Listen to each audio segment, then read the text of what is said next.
जय श्री कृष्णा। आज अपरा एकादशी है। अपरा एकादशी का व्रत रखने से सभी पाप, कष्ट और दुख दूर हो जाते हैं। जो लोग अपरा एकादशी का व्रत रखते हैं और भगवान विष्णु की पूजा करते हैं, उन्हें आज के दिन अपरा एकादशी की व्रत कथा भी अवश्य ही सुननी या पढ़नी चाहिए। इस व्रत कथा को सच्चे मन से सुनने मात्र से ही सभी पाप मिट जाते हैं। अपरा एकादशी को अचला एकादशी के नाम से भी जाना जाता है और इस दिन व्रत रखने से प्रेत योनि से मुक्ति मिल जाती है और अंत में मोक्ष की प्राप्ति होती है। यह एकादशी व्रत अपार धन और यश भी प्रदान करता है। आज के दिन एकादशी व्रत की कथा सुनने के साथ ही 11 माता अर्थात एकादशी माता की पूजा करके एकादशी माता की आरती भी करनी चाहिए। तो आज आपको सुनाते हैं अपरा एकादशी की कथा। सबसे पहले आप सभी को अपरा एकादशी की हार्दिक शुभकामनाएं। भगवान श्री हरि आप सभी की मनोकामनाएं पूर्ण करें। एक बार धर्मराज युधिष्ठिर ने भगवान श्री कृष्ण से ज्येष्ठ मास के कृष्ण पक्ष की एकादशी के महत्व को बताने का निवेदन किया। तब भगवान श्री कृष्ण ने कहा कि हे युधिष्ठिर जी, कृष्ण एकादशी को अपरा एकादशी कहते हैं। इसका दूसरा नाम अचला भी है।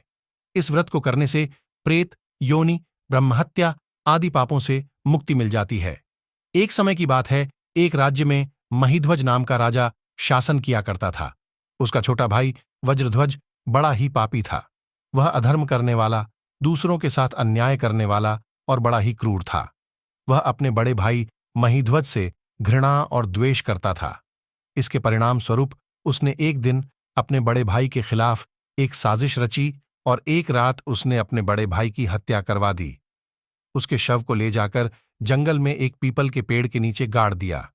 अब राजा महीध्वज अकाल मृत्यु के कारण प्रेत योनि में प्रेतात्मा बनकर उसी पीपल के पेड़ पर रहने लगे। फिर तो वह प्रेतात्मा राजा बड़ा ही उत्पात मचाने लगा। एक दिन वहां से धौम ऋषि गुजर रहे थे। तभी उन्होंने उस प्रेत को पीपल के पेड़ पर देखा।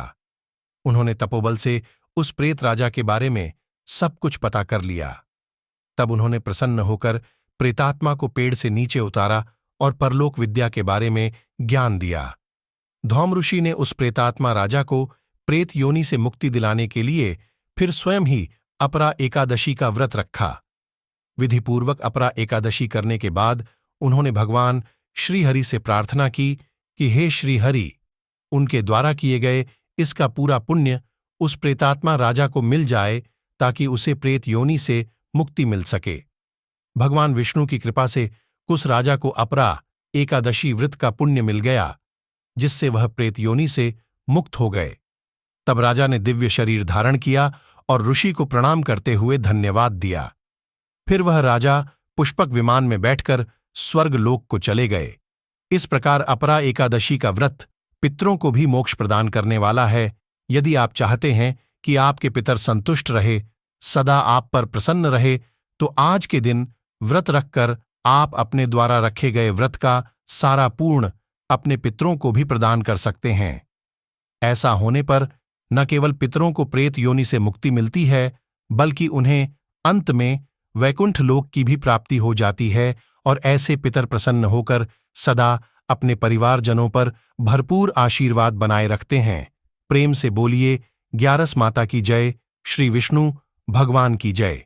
अगर आपको आज की यह कथा अच्छी लगी हो तो प्लीज वीडियो को लाइक जरूर कीजिएगा और चैनल को सब्सक्राइब करें और कमेंट में जय भगवान विष्णु जी की, जय एकादशी माता की जरूर लिखें। धन्यवाद।